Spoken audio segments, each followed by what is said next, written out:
आप सभी का स्वागत है दोस्तों रणभूमि मैथ्स पर। दोस्तों अभी आरआरबी ग्रुप डी में सिंप्लीफिकेशन से रिलेटेड कुछ ऐसे क्वेश्चन पूछे जा रहे हैं जो दोस्तों कहीं कहीं कुछ बच्चों को फंसाया जा रहा है, फंस जा रहे हैं बच्चे ऐसे प्रश्नों में। तो देखिए दोस्तों, आज का ये एक छोटा सा वीडियो आपको बहुत कारगर होगा एग्जाम में, और अगर ऐसा प्रश्न आपको आपके सेट में मिलता है तो 1 नंबर तो आपका बिल्कुल पक्का हो ही जाएगा। तो चलिए दोस्तों वीडियो को शुरू करते हैं बहुत ही मजेदार ढंग से। देखिए दोस्तों, सबसे पहले आप देख पा रहे हैं स्क्रीन पर जो क्वेश्चन आपको दिया गया है कि अगर x बराबर √23 उसके अंदर √23 अगर जब भी ऐसा रहता है मेरे बच्चों तो आप क्या करते हो। तो देखिए, अगर कोई भी निशान नहीं है तो भैया इसका आंसर क्या हो जाएगा, 23 हो जाएगा। आगे बात समझ में, ये तो आप सभी को पता है, बस वीडियो को शुरू से अंत तक देखिएगा तो आपको सारा का सारा डाउट यहां पर आज मैं क्लियर कर दूंगा। आगे बात समझ में, अगर कोई भी निशान नहीं है तो इसका आंसर क्या हो जाता है, तो जो अंदर दी गई संख्या है वही इसका आंसर हो जाता है।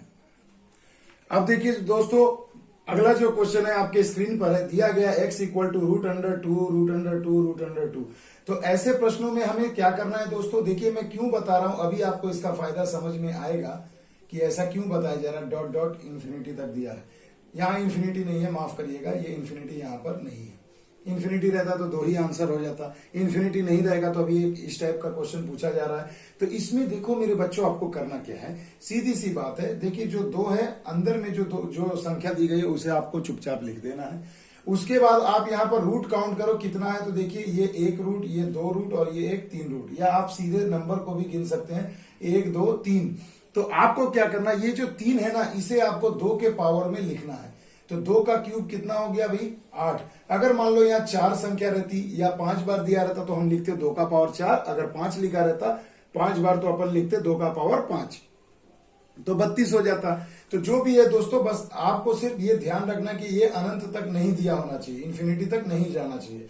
तो आपको बस सिंपली यहाँ पर गिन लेना है कितनी संख्या है और उस संख्या को 2 के पावर में लिख दीजिए। तो ये कितना हो गया, 8। तो हम यहाँ पर क्या करेंगे, नीचे लिख देंगे 8 और इससे 1 कम करके लिख देंगे 7, और यही आपके प्रश्न का जवाब हो जाएगा। 2 का पावर 7/8। बिल्कुल आप लोग ये सब जानते होंगे, मगर मैं जो प्रश्न आपको बताना चाहता हूं दोस्तों, उसको बताने के पहले एक बार इसका रिवीजन बहुत जरूरी है। अब देखिए मेरे बच्चों, अगला जो प्रश्न है यहां पर देखिए दे दिया गया है x इक्वल टू √6 + 6 + 6, है ना, इस प्रकार से दिया गया है। और ये कहां तक दिया गया है, अनंत तक दिया गया है। तो इसके लिए तो बहुत ही बेसिक सा कंसेप्ट मैंने बता चुका हूं आपको पहले भी, और आप जानते भी होंगे कि कुछ नहीं करना है, इनका लॉसो लेना है, यानी 2 3 6 और इनका अंतर हमेशा 1 आना चाहिए। तो जब अगर प्लस का चिन्ह रहेगा तो आंसर हो जाएगा बड़ी वाली संख्या, और अगर मान लो मेरे बच्चों यही माइनस दिया रहता तो आंसर हो जाता छोटी वाली संख्या। तो इस प्रश्न का तो आंसर आपको पता चल गया 3 होगा। अगर यहीं पर अगर माइनस में रहता तो आंसर 2 हो जाता। तो ये तो आपको क्लियर हो गई। अब दोस्तों देखिए, बेसिक हमने ये जो 3 टाइप के थे रिवीजन करा दिए। अब जो अभी आरआरबी ग्रुप डी में जो लेटेस्ट पैटर्न पर जो परीक्षा में पूछा जा रहा है दोस्तों, उसे आइए हम लोग चलते हैं, अच्छे से समझते हैं, और 1 अंक प्राप्त करने का परीक्षा में जरूर आपको कंफर्म एक चांस बन जाएगा। अब देखिए दोस्तों, यही वो क्वेश्चन है जो मैं आपको बेताब हूं बताने के लिए, और अभी परीक्षा में बहुत पूछा जा रहा है आरआरबी ग्रुप डी के हर शिफ्ट में। तो देखिए दोस्तों, करना क्या है, इसका आंसर बच्चों देखकर बच्चे घबरा जा रहे हैं क्योंकि रेंज में पूछा जा रहा है। तो इससे घबराने वाली कोई बात नहीं है मेरे भाई। आइए मैं आपको समझाता हूं इसे कैसे सॉल्व करेंगे। तो सबसे पहले देखिए दोस्तों, क्वेश्चन में दिया है x equal to √5 plus √5 plus √5 plus dot dot dot infinity तक। ये तो प्रश्न हो गया। अब मेरे बच्चों, अभी जो मैंने आपको ट्रिक बताया था, जैसे यहां पर 6 था तो हम लिखते थे 2 × 3 और अंतर 1 होना चाहिए, तो हम डायरेक्ट आंसर कर लेते थे, प्लस है तो 3 और छोटा है तो 2।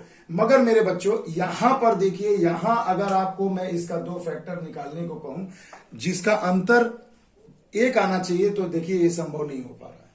क्योंकि 5 का अगर आप 2 फैक्टर लेंगे तो 5 एकम 5 ही लेंगे, गुणा करके तो 5 मिल गया, वेरी गुड। मगर देखो इनका अंतर आ जा रहा है 4, तो यहां पर आपका ये ट्रिक काम नहीं करेगा। और अभी यही टाइप के प्रश्न परीक्षा में पूछ दिया जा रहा है और बच्चे बिल्कुल हताश हो जा रहे हैं, छोड़ दे रहे हैं। तो घबराइए मत बच्चों, रणभूमि मैथ्स आपको जिंदा करेगी एग्जाम में। बिल्कुल भैया, आज के ये वीडियो देखने के बाद ये सारा का सारा कंसेप्ट आपका मैं क्लियर कर दूंगा। तो चलिए देखिए इसे हम कैसे बनाएंगे। सबसे पहले आइए हम ये समझते हैं।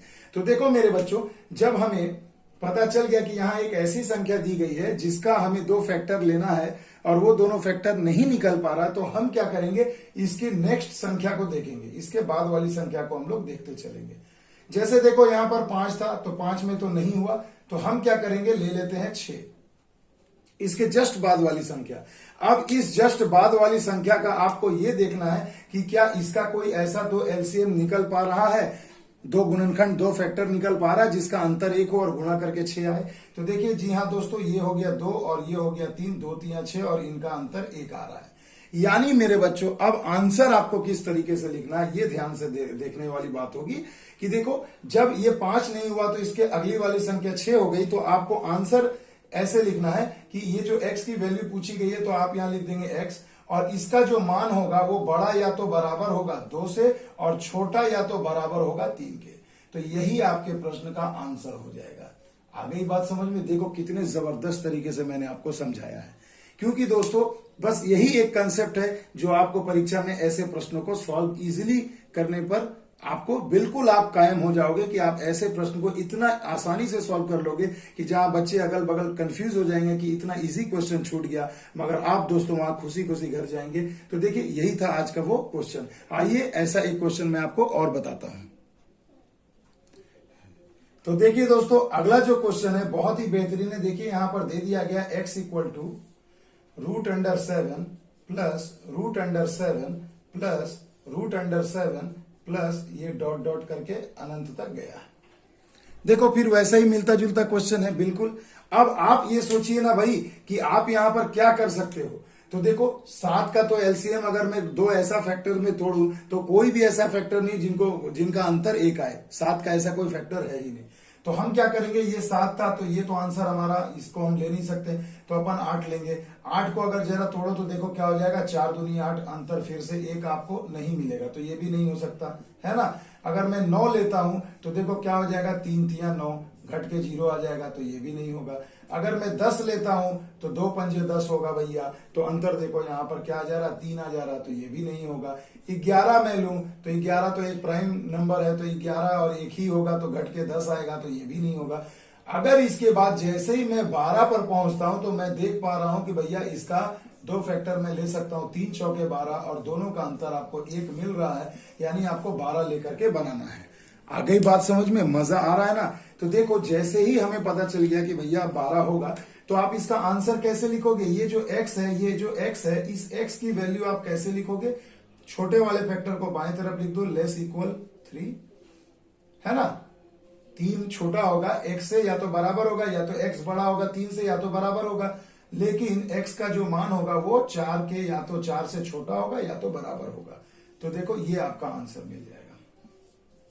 तो ऐसे प्रश्न अभी पूछे जा रहे हैं आरआरबी ग्रुप डी में मेरे बच्चों। आई होप आपको मजा आ रहा होगा। एक प्रश्न और है, चलिए मेरे भाई उसे भी सॉल्व कर लेते हैं। इतने में आपका बल्ले बल्ले हो जाएगा, एग्जाम में 1 नंबर आपके खाते में आ जाएगा। आ गई बात समझ में?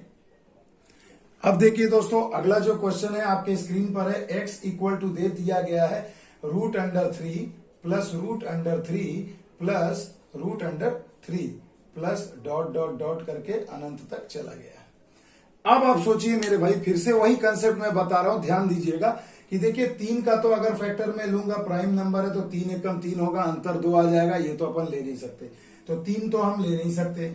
4 अगर लेंगे तो देखो अभी किया गया 2 दूनी 4, ये भी नहीं होगा। 5 अगर मैं लेता हूं तो देखो 5 एकम 5, ये भी नहीं होगा। यानी प्राइम नंबर जो होगा भैया उसमें तो फैक्टर का कभी भी अंतर 1 आपका आएगा नहीं, है ना। सिर्फ 2 में ही आ सकता, 2 अगर रहे तो 2 एकम 2 रहे, मगर और तो किसी में नहीं आ सकता, तो अपन उसको ले नहीं सकते। अब देखो भैया, जैसे ही मैं यहाँ पर 6 लेता हूं तो देखो इसका फैक्टर टूट रहा है 2 और 3 में, यानी अंतर आपको 1 मिल जा रहा है, डिफरेंस। यानी वाह वाह भाई, आ गई आपकी आंसर, यानी आपको रेंज मिल गया। पता चल गया कि जो x का जो मान होगा वो 2 और 3 के बीच में होगा। तो हमने इधर लिख दिया 2, इधर लिख दिया 3, बीच में लिख दिया x बड़ा होगा 2 से या तो बराबर होगा, और x छोटा होगा 3 से या तो बराबर होगा।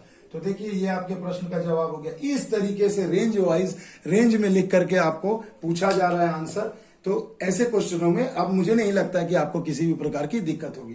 तो दोस्तों वीडियो कैसा लगा कमेंट सेक्शन में जरूर बताइएगा। और आपको अभी मैं आरआरबी ग्रुप डी पर बहुत एनालिसिस कर रहा हूं, जैसा हमें पता चल रहा है कि इस टाइप के क्वेश्चन मिल रहे हैं आप सभी विद्यार्थियों के माध्यम से, तो दोस्तों उसी पर मैं अभी वीडियो बना रहा हूं, क्योंकि आपको अभी परीक्षा बहुत इंपॉर्टेंट है और किसी भी टाइप का ऐसा क्वेश्चन ना आ जाए जिसको आप परीक्षा में मिस कर जाएं, तो उससे बचाने के लिए मैं अभी वीडियो बना रहा हूं दोस्तों। तो अच्छा लगे तो कमेंट जरूर करिएगा दोस्तों, जो मेरे चैनल पर नए हैं वो सब्सक्राइब जरूर करें और एक लाइक तो बनता है दोस्त। तो भैया आपके लिए ही बना रहा हूं। तो चलिए मिलते हैं अगले वीडियो में, तब तक के लिए दोस्तों जय हिंद जय भारत।